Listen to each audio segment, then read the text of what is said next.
संसाधन भूगोल के अंतर्गत विशेष करके जो रिसोर्स एंड एनवायरनमेंट, जिसमें संसाधन एवं पर्यावरण के मध्य जो अंतर संबंध है और जो संसाधन एवं पर्यावरण का जो एक रिलेशनशिप है, उसके बारे में आज अपन कुछ चर्चा करके सीखेंगे कि संसाधन एक जो समस्त जीव जगत का जो आधार है, वो संपूर्ण जीव जगत का आधार होते हुए पर्यावरण को कैसे प्रभावित करता है, पर्यावरण इससे किस प्रकार से प्रभावित होता है, पर्यावरण पर क्या प्रभाव डालता है। जैसे संसाधन दो प्रकार के होते हैं, अपन ने जाना, मानवीय और प्राकृतिक या कृत्रिम, जिसको मानव स्वयं तैयार करता है, और एक वो संसाधन होते हैं जो प्रकृति द्वारा प्रदत्त होते हैं। और दोनों ही संसाधन है जो एनवायरनमेंट पर है, जो प्रभावी होते हैं, पर्यावरण पर उसका प्रभाव देखा जाता है। क्योंकि जीव जो धारियों का जो अस्तित्व है, जीवधारियों का अस्तित्व इनसे जुड़ा हुआ है। एक जो आधार है, संसाधन है, समस्त जीव जगत का जो आधार है, और जीवधारियों के जो अस्तित्व है, वो संपूर्ण अस्तित्व है संसाधनों से जुड़ा हुआ है। तो इसमें जो पर्यावरण की वे सब वस्तुएं, पर्यावरण की वे सब वस्तुएं जो मानव उपयोगी हैं, पर्यावरण की वे सब वस्तुएं जो मानव उपयोगी हैं, संसाधन कहलाती हैं। दूसरे शब्दों में पर्यावरण के वे सब अजैव तथा जैव तत्व है, पर्यावरण के वे सब अजैव तथा जैव तत्व, जैविक और अजैविक तत्व संसाधन कहलाते हैं। कहने का मतलब कि पर्यावरण के सभी जैविक और अजैविक तत्व सभी के सभी संसाधन कहलाते हैं। यदि जो संसाधनों के उपयोग की दृष्टि से संसाधनों का अध्ययन किया जाए, तो उपयोग की जो क्षमता है, उसमें एक मानव सबसे बड़ा एक जो बुद्धिमानी प्राणी है, और उपयोग की क्षमता मानव में विद्यमान है। सारी संसाधनों के जो उपयोग की जो एक क्षमता है, वो सारी क्षमता मानव में विद्यमान है। इस संदर्भ में स्वयं मानव भी एक प्रमुख जैविक संसाधन है, एक प्रमुख संसाधन है। संसाधनों के उपयोग से मानवीय संस्कृति का एक अभुद्य, जिसको बोलते हैं, संसाधनों के प्रयोग से मानवीय संस्कृति का अभुद्य तथा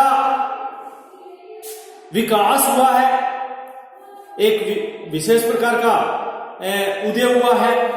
और पृथ्वी के धरातल पर पाए जाने वाले जो सांस्कृतिक भूदृश्य हैं, इसका जो एक प्रत्यक्ष प्रमाण भी है। जो कहने का मतलब है कि संसाधनों के उपयोग से मानवीय संस्कृति का उदय तथा विकास हुआ है। पृथ्वी के धरातल पर पाए जाने वाले सांस्कृतिक भूदृश्य इसका प्रत्यक्ष प्रमाण है। और समाज एक जो संसाधन संपन्न से एक जो समाज संसाधन संपन्न से या संसाधन संपन्नता से, जो समाज संसाधन संपन्न से तथा संसाधनों के एक दोहन की क्षमता रखते हैं, वे ही भौतिक प्रगति में एक अग्रणी समाज या अग्रणी राष्ट्र या अग्रणी राज्य या अग्रणी देश कहलाते हैं। मानव एवं समस्त जीव आदिकाल से ही मानव एवं समस्त जीव आदिकाल से ही प्राकृतिक संसाधनों का उपयोग करते रहे हैं। मानव एवं समस्त जीव, जिसमें जैविक समस्त आ गए, जिसमें पेड़ पौधों से लगा करके और जो श्वसन क्रिया करते हैं, जो श्वास लेते हैं, जिनमें छोटे सूक्ष्म जीव से लगा करके विशालकाय जीव तक है, और छोटे दो पान के पौधे से लेकर के पादप से लेकर के विशाल पेड़ तक है, सारी वनस्पति जगत इसमें आ गई। मानव एवं समस्त जीव आदिकाल से ही या प्राचीन काल से ही प्राकृतिक संसाधनों का उपयोग करते रहे हैं। संसाधनों के उपयोग और उनके संवर्धन में, संसाधनों के उपयोग एवं उसके संवर्धन में जो संतुलन बनाए रखने के लिए प्राकृतिक जीवों की या प्रकृति जीवों की संख्या एक नियंत्रित करती है। कहने का मतलब है कि संसाधनों के उपयोग और उसके संवर्धन में एक संतुलन स्थापित करने के लिए या संतुलन बनाए रखने के लिए प्रकृति जीवों की संख्या है वो नियंत्रित करती है। संख्या है वो नियंत्रित करती है। कहने का मतलब है कि संसाधनों की गुणवत्ता में वृद्धि करती है, संसाधनों की गुणवत्ता में वृद्धि करती है प्रकृति। परंतु मानव अपने ज्ञान, मानव अपने कौशल, मानव अपने प्राविधिकी, टेक्नोलॉजी, तकनीकी जिसको बोलते हैं, मानव अपने ज्ञान, कौशल, प्राविधिकी तथा जैविक जो श्रेष्ठता है, क्योंकि सभी जीवों में एक बुद्धिमानी जो प्राणी है, जो सबसे श्रेष्ठतम जो जीव है वो मानव को माना है। इस दुनिया में यदि जैविक संसाधनों में, जीव प्राणियों में और सभी जैविक संसाधनों में यदि आज के जैविक संसाधनों के अध्ययन से ज्ञात होता है कि सबसे बुद्धिमानी प्राणी मानव है, क्योंकि मानव उपभोगकर्ता भी है संसाधनों का और उत्पादन करता भी है। तो कहने का मतलब है कि जैविक श्रेष्ठता के कारण अन्य जीवों की अपेक्षा अपनी संख्या में प्राकृतिक जो प्रतिरोधों हैं, जो प्राकृतिक प्रतिरोध हैं या प्राकृतिक अवरोध है, उसको भी नियंत्रित स्थापित करने में सफल हो गया है, उसको भी कंट्रोल करने में सफल हो गया है।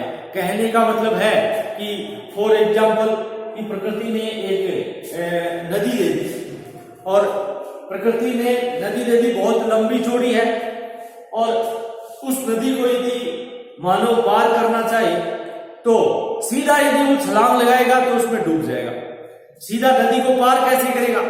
तो मानव ने अपने सभी जो अपने ज्ञान, कौशल, प्राविधिकी तथा जैविक श्रेष्ठता के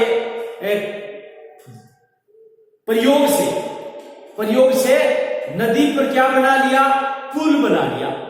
पुल बना लिया तो मानव उस नदी को पार करने लग गया।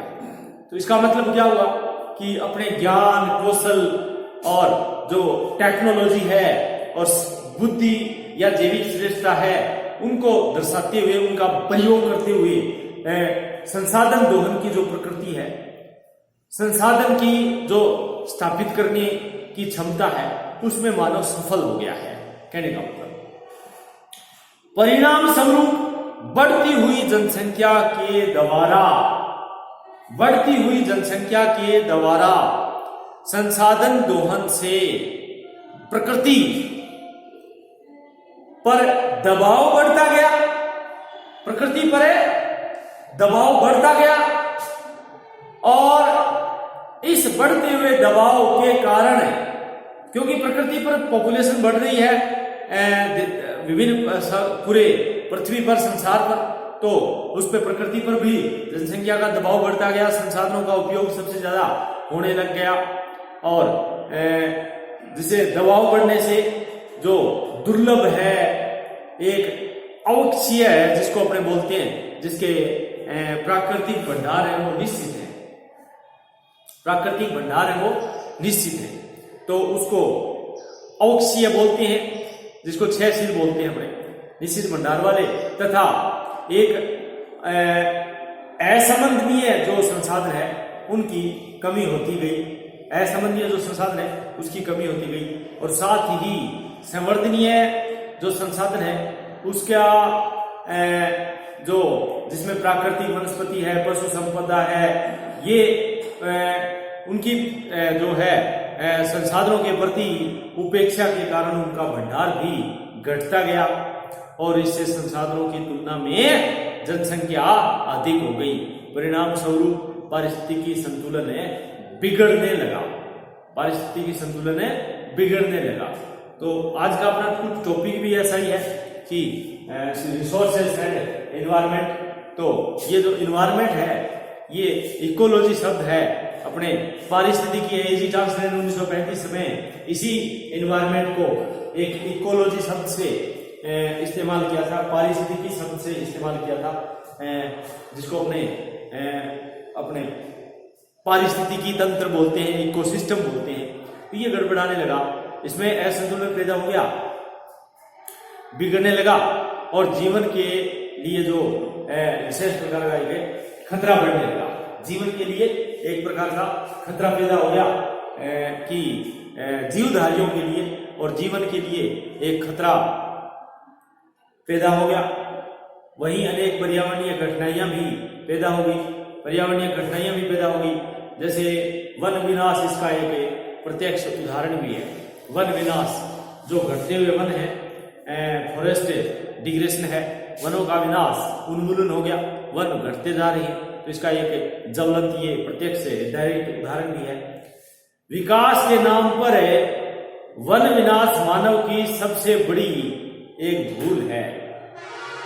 कहने का मतलब है कि विकास के नाम पर वन विनाश मानव की सबसे बड़ी भूल है और इससे एक जो ग्लोबल वार्मिंग जिसको बोलते हैं हमें, वैश्विक उष्मन, ग्लोबल वार्मिंग अर्थात भूमंडलीय तपन, इसके पर्यायवाची शब्द है ये, जैसे वैश्विक उष्मन, भूमंडलीय तपन, ग्लोबल वार्मिंग, इसके साथ साथ मिट्टी अपरदन, मृदा का अपरदन, मिट्टी का कटाव एवं बाढ़ों की प्रकृति या बाढ़ों की आवृत्ति, बाढ़ों की आवृत्ति में वृद्धि, वन्य जीवों का संकटापन होना, जितने भी वन्य जीव हैं उनका संकटापन होना, संकट ग्रस्त होना, वन्य जीवों को खतरा पैदा होना आदि समस्याएं उग्र हो गई। ये समस्याएं क्या होगी? उग्र हो गई। वस्तुतः या परिणाम स्वरूप मानव की जो भौतिकवादी संस्कृति है वो इसका मूल रीजन है, वो इसका मूल कारण है। ये इन सभी चीजों का जो मूल कारण वो क्या है? मानव की भौतिकवादी संस्कृति। अब ये भौतिकवादी संस्कृति क्या है कि मानव की कभी इच्छाएं पूरी नहीं होती। ये मानवीय इच्छाओं जो अपनी आकांक्षाएं हैं वो बढ़ती जाती है। फलाने के घर में कार है, फलाने के घर में बहुमंजिली इमारतें हैं तो अपने भी होनी चाहिए। फलाने के घर में गाड़ी है, वो ओडी गाड़ी ले आया, वो फलानी गाड़ी ले आया तो वो अपने भी होना चाहिए, है ना। तो ये मानवीय जो आकांक्षाएं हैं, मानवीय जो भौतिकवादी जीवन है, आज का जीवन भौतिकवादी है। आज की जो जनरेशन है अपने भौतिकवादी की दौड़ में चल रहे हैं सभी। ये भौतिकवादी दौड़ क्या है कि एक दूसरे को देख करके पीछे नहीं देखना, पीछे मुड़ करके देखना नहीं और आगे ही आगे चलते रहना। और आगे कोई अचानक एक महल आ गया तो उस महल के बारे में क्या सोचेंगे? उसमें गाड़ी खड़ी है, वो गाड़ी मेरे पास भी होनी चाहिए, वो महल मेरे पास भी होना चाहिए। ऊपर एक छोटी सी झोपड़ी सी लगी हुई है, उस महल पर कोई हवाई जहाज रखी हुई है तो ऐसी एरोप्लेन हम भी रखें, है ना। ये भौतिकवादी जीवन बड़ा खतरनाक है। इसमें होता क्या है? इसमें एक जो वैश्विक एक जिसको उष्मन बोलते हैं अपने, ग्लोबल वार्मिंग है, वो समस्या का मूल कारण है आज का भौतिकवादी जीवन। अब ये भौतिकवादी जीवन किससे होता है? ये संसाधनों की उपयोगिता से होता है। मानव संसाधन का उपयोग कर रहा है, अंधाधुंध पेड़ों की कटाई कर रहा है, पेड़ काट रहा है वो किसी भी लक्ष्य की प्राप्ति के लिए काट रहा है, लेकिन वो काट रहा है, वो भवन निर्माण के लिए काट रहा है, वो उद्योग धंधे के लिए काट रहा है, वो विकास के लिए काट रहा है। मानव अपनी विकास की दौड़ में दुनिया बसा रहा है, दूसरी दुनिया बसा रहा है, नीचे समुद्र के नीचे दुनिया बसा रहा है, और आकाश में दुनिया बसा रहा है, और अपने पैरों नीचे दुनिया, और सिर के ऊपर दुनिया, और बीच में दुनिया। तो वो तरह तरह का विकास कर रहा है, लेकिन इन विकास का जो संसाधनों का जो एक उपयोग है उसका ये परिणाम है।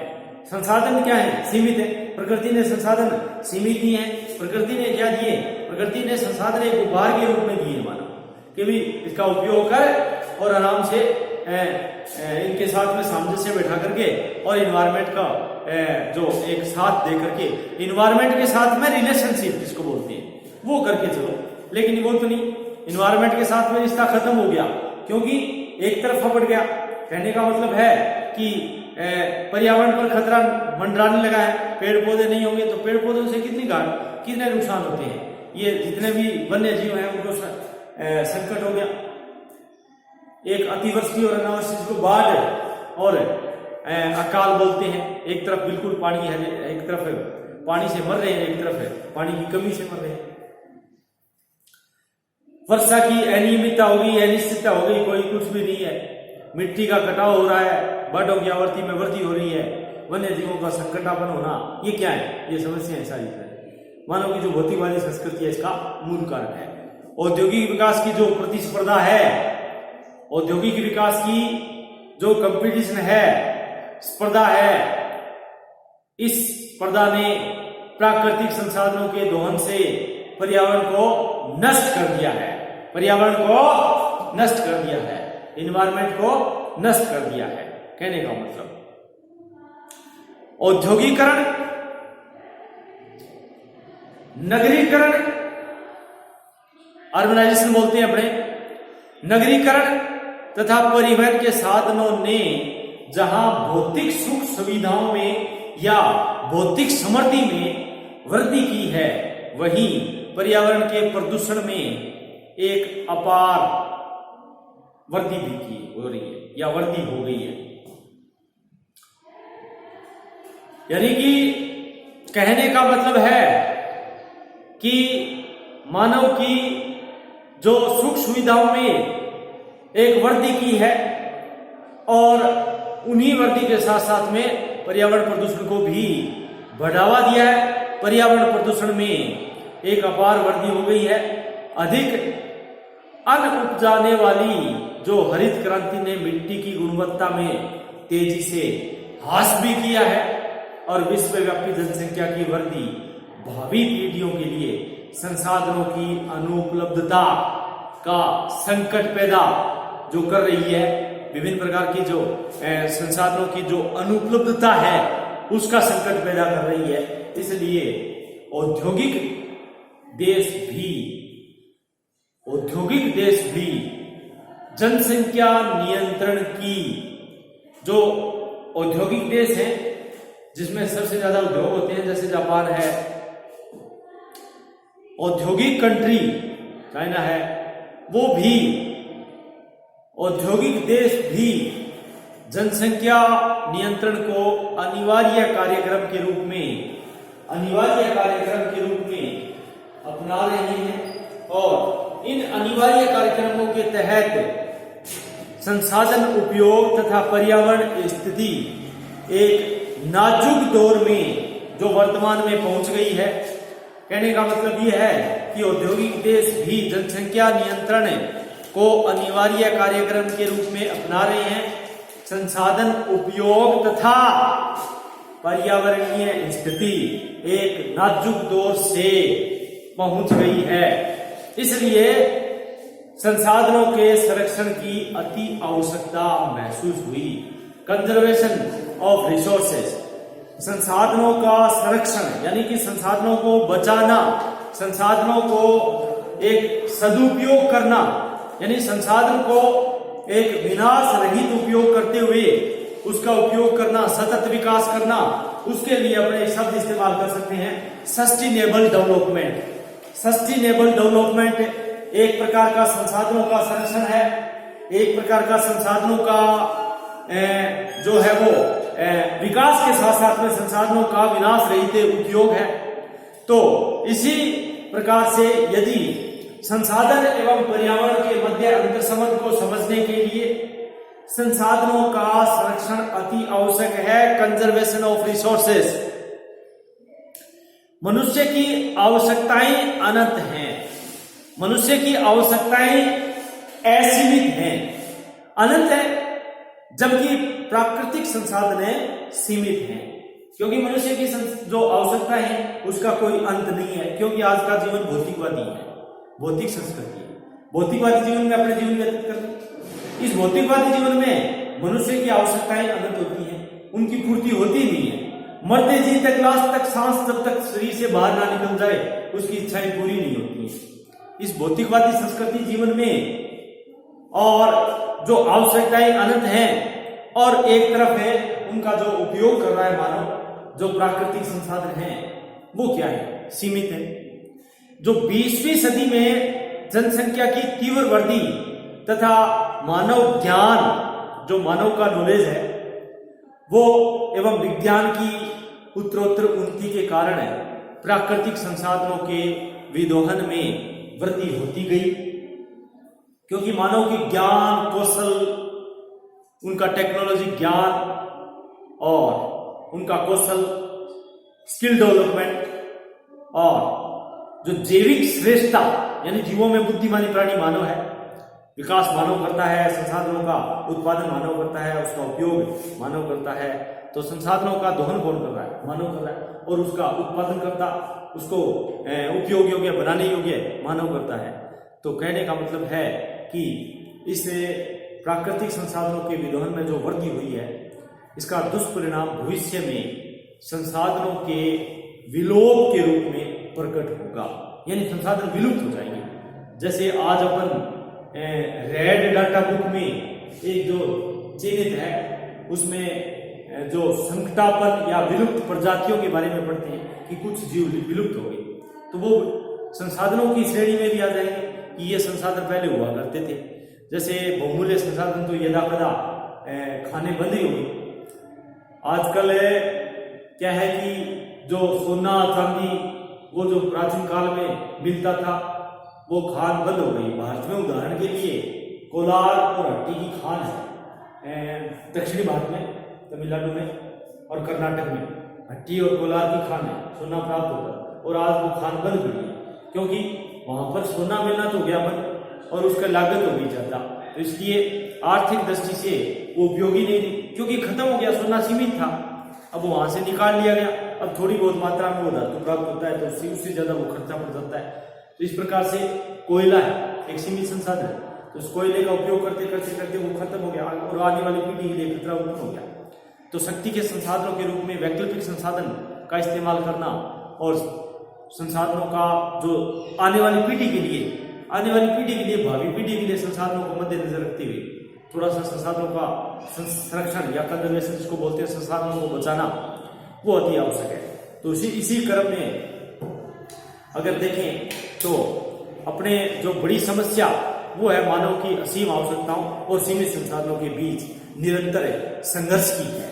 एक बड़ी समस्या है कि मानव की जो आवश्यकताएं वो तो सीमित नहीं है और इसमें एक विशेष प्रकार के जो संसाधन है वो सीमित है, उसके बीच में एक संघर्ष चल रहा है। और एक इसके संदर्भ में प्रसिद्ध अर्थशास्त्री मार्क्स जो इससे पहले अपने पढ़ रहे थे, उन्होंने जनसंख्या की ज्यामितीय रूप में जो वृद्धि तथा पोषणीय संसाधनों की जो गणितीय वृद्धि के परिप्रेक्ष्य में संसाधनों की न्यूनता का सिद्धांत एक प्रस्तुत किया था। अब मार्क्स ने बड़े अच्छे तरीके से बताया था कि मार्क्स ने इन दोनों के बीच में जो संघर्ष है उस संघर्ष के बारे में जनसंख्या की ज्यामितीय रूप में वृद्धि। अब ज्यामितीय रूप का मतलब इन्होंने बड़े अच्छे तरीके से समझाया था। मार्क्स ने कहा था कि जनसंख्या तो भाई 2 से 4 हो रही है और 4 से 8 हो रही है और 8 से 16 हो रही है, 16 से 32 है, 32 से 64। अब ये तो जनसंख्या का आंकड़ा है, जबकि संसाधन है जो मानव की जो जिसका बोलते हैं अपने खाद्यान्न उत्पादन है, जिसको इन्होंने माल्थस ने पोषणीय संसाधनों की संज्ञा दी थी, एक भरण पोषण का, जीविकोपार्जन का एक साधन का नाम दिया था। तो जो पोषणीय संसाधन है वो गणितीय वृद्धि हो रही है। अब गणितीय वृद्धि का मतलब है 1 2 3 4 5 6, अब आंकड़ा चला गया कहीं। और मार्क्स ने तो यहां तक बता दिया कि आने वाले जो लगभग 2 शताब्दी में या 100-200 वर्षों में यदि इस प्रकार से जनसंख्या वृद्धि होती गई तो जनसंख्या का जो अनुपातिक एक संबंध बताया था वो 4096 और 13 पोषणीय विकास जो पोषणीय जो विकास इन्होंने कहा था, जो अपने जैविकोपार्जन के साधन बताए थे, वो तो अनुपातिक उनका तो 13 बता दिया और जो जनसंख्या का आंकड़ा बता दिया 4096। तो 4096 अनुपात 13 जनसंख्या अनुपात पोषणीय धारण योग्य संसाधन। अब ये हो गया, तो इसका मतलब क्या हुआ?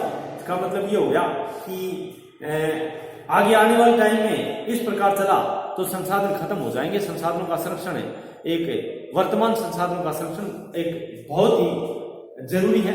कहने का मतलब है कि मार्क्स की परिकल्पना में रिकार्डो ने एक संशोधन करते हुए रिकार्डो और मील ने मार्क्स की थोड़ी सी परिकल्पना में संशोधन करके यह विचार व्यक्त किया कि मनुष्य संसाधनों के जो विकल्पों के प्रयोग, वैकल्पिक संसाधन, उन्नत तकनीकी और उसको उच्च करते हुए और जो उच्च स्तरीय प्रशिक्षण जिसको बोलते हैं करते हुए पूंजी तथा उपकरणों की सहायता से संसाधनों की न्यूनता की समस्या को हल कर सकता है। इस प्रकार वर्तमान संसाधनों का संरक्षण संभव है। अब रिकार्डो और मील ने थोड़ा सा संशोधन करके बताया कि बात तो वही है मार्क्स की, लेकिन थोड़ा सा संशोधन कर दिया। और वो संशोधन किस पर लागू होता है कि वैकल्पिक संसाधन खोजे जो सीमित संसाधन है। ऊर्जा का स्रोत कोयला है, कोयला की जगह कोयला शक्ति का संसाधन है, तो उसकी जगह सौर ऊर्जा, भूतापीय ऊर्जा, ज्वारीय ऊर्जा, इनका वैकल्पिक खोज ले। तो इस प्रकार से मील और रिकार्डो ने माल्थस की परिकल्पना में कुछ संशोधन प्रस्तुत करके यह विचार व्यक्त किए कि मनुष्य संसाधनों के विकल्पों के प्रयोग, उन्नत तकनीकी, उच्च स्तरीय प्रशिक्षण, पूंजी तथा उपकरणों की सहायता से संसाधनों की न्यूनता की समस्या को हल कर सकता है और वर्तमान संसाधनों का संरक्षण वो संभव बना सकता है। संसाधनों के संरक्षण का विचार कोई नया नहीं है। संसाधनों के संरक्षण का विचार कोई नया नहीं है। संरक्षण शब्द का प्रयोग सबसे पहले 1907 ईस्वी में अमेरिकी वन विभाग के अधिकारी एक गिफोर्ड पिंचोर्ड ने किया था। और इससे पूर्व 1861 में जो विलियम पेन ने और 1828 ईस्वी में प्रेसिडेंट जॉन एडम ने संसाधनों के संरक्षण के विकास के आदेश दिए थे। मतलब कहने का मतलब है कि वन संरक्षण के विकास के आदेश दिए थे प्रेसिडेंट जॉन एडम ने वन संरक्षण के विकास के आदेश दिए थे। संरक्षण का अर्थ है सुरक्षित रखना। संरक्षण कंजर्वेशन का मीनिंग क्या है? सुरक्षित रखना। इसका आश्रय संसाधनों के विवेकपूर्ण उपयोग से है जिससे वे भविष्य में उपलब्ध हो सके। और इस प्रकार से संसाधनों के संरक्षण का सीधा अर्थ है कि आने वाली पीढ़ी के लिए संसाधनों को सुरक्षित रखा जाए। कुछ परिभाषाओं के माध्यम से, कुछ डेफिनेशन के माध्यम से संसाधनों का अर्थ अपने स्पष्ट कर सकते हैं। डेफिनेशन के अंतर्गत यदि देखें तो अमेरिकी जो प्रेसिडेंट टॉप के अनुसार दीर्घ समय तक अधिकाधिक लोगों की अधिक से अधिक जो भलाई ही क्या है उसका संरक्षण है। कहने का मतलब है कि अमेरिकी प्रेसिडेंट ट्रम्प ने परिभाषित किया है संरक्षण का, कंजर्वेशन का, कि दीर्घ का मतलब लंबा होता है, दीर्घ समय तक यानी लंबे समय तक अधिकाधिक लोगों की अधिक से अधिक भलाई ही संरक्षण है। ये कहा था प्रेसिडेंट ट्रम्प ने, जो अमेरिकी एक पर्यावरणविद है। चार्ल्स वॉन हेज ने भी संरक्षण का आशय बताया कि संभावित क्रम में संसाधन प्राय अधिक मात्रा में रहने चाहिए, जिससे यह प्रकृति या प्राकृतिक पैतृक संपदा पूरे परिणाम में भावी पीढ़ियों के लिए उपलब्ध हो सके। इस प्रकार से कुछ परिभाषिक शब्द होते हैं जिसमें संरक्षण का अर्थ व्यय से अधिक बचत की या सावधानी पूर्वक विकास को सूचित करता है, और यह शब्द सुधार से घनिष्ठ रूप से संबंधित होता है। धन्यवाद।